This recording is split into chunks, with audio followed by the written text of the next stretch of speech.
कांग्रेस की पुरानी परंपरा रही है कि जीत का श्रेय जहां नेहरू गांधी परिवार को खाते में जाता है, तो हार का ठीकरा दूसरे नेताओं पर फोड़ दिया जाता है।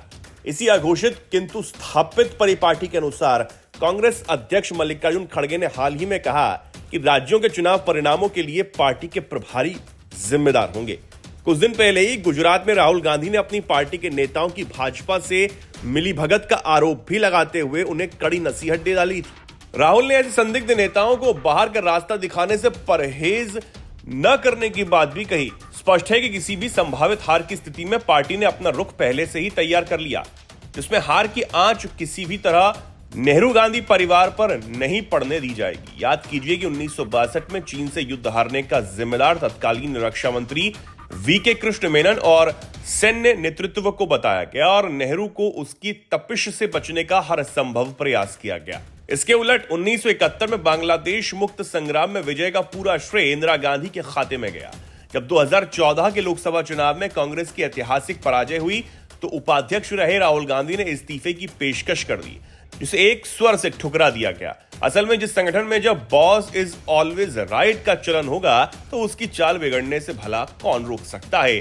राजनीतिक इतिहास यही दर्शाता है कि कांग्रेस स्वयं में सुधार की क्षमता पूरी तरह खो चुकी है। इसका सबसे बड़ा कारण यही है कि दोष सिर में है, लेकिन पार्टी इलाज पैर का करना चाहती है। अब जब वोटिंग मशीन पर लांछन लगाना काम नहीं आ रहा, तो कांग्रेस आलाकमान ने अगली किसी आशंकित हार के लिए अभी से ही बलि का बकरा खोजने की कवायद शुरू कर दी है। आजादी के तत्काल बाद से ही जातीय और सांप्रदायिक वोट बैंक के आधार पर कांग्रेस ने देश में लंबे समय तक शासन किया। हालांकि उसे 1952 में देश में सिर्फ 45% वोट ही मिले। वो कभी 50% तक भी नहीं पहुंच पाई। नेहरू गांधी परिवार के शीर्ष नेताओं को पार्टी कार्यकर्ताओं और नेताओं ने अपना ऐसा मसीहा मान लिया, जिसकी आलोचना मानो इशनिंदा जैसी हो। ये कोई नई बात नहीं है, इसलिए अपनी कमी का दोष अपने दल के कार्यकर्ताओं, नेताओं तथा अन्य लोगों पर मढ़ना उसकी मजबूरी है। राहुल गांधी जब सार्वजनिक रूप से अजीबोगरीब बातें करते हैं और उस कारण उनकी और पार्टी की किरकिरी होती है, तो उसका दोष राहुल के वैचारिक सलाहकारों पर मढ़ दिया जाता है।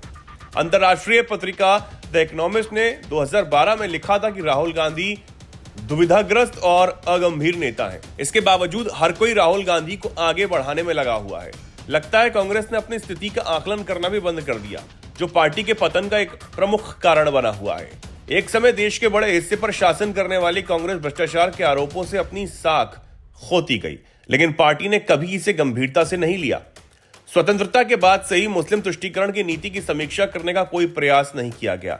2014 के चुनाव में मानमर्दन के बाद हार के कारणों की समीक्षा के लिए गठित एंटनी समिति ने अपनी पड़ताल में पाया था कि मुस्लिमों की ओर झुकाव का पार्टी को भारी खामियाजा भुगतना पड़ा। इसके बावजूद यही लगता है कि कांग्रेस ने उससे कोई सबक नहीं लिया। अब कांग्रेस की अपनी दम पर मात्र 3 राज्यों में सरकार है और ऐसे ही एक राज्य कर्नाटक की सरकार ने ऐलान किया कि सरकारी ठेकों में मुस्लिम ठेकेदारों को आरक्षण दिया जाएगा। इस पर भी बहस शुरू हो चुकी है, लेकिन कर्नाटक का मामला यही रेखांकित करता है कि कांग्रेस इस पहलू की कोई परवाह नहीं करती। आंतरिक सुरक्षा से जुड़े कुछ मुद्दों पर भी उसका रवैया उससे संदिग्ध बनाता है। पार्टी देश के बदलते मानस और राजनीतिक परिदृश्य पर होते परिवर्तन को समझ नहीं पा रही और अपना जनाधार एवं प्रासंगिकता खोती चली जा रही है।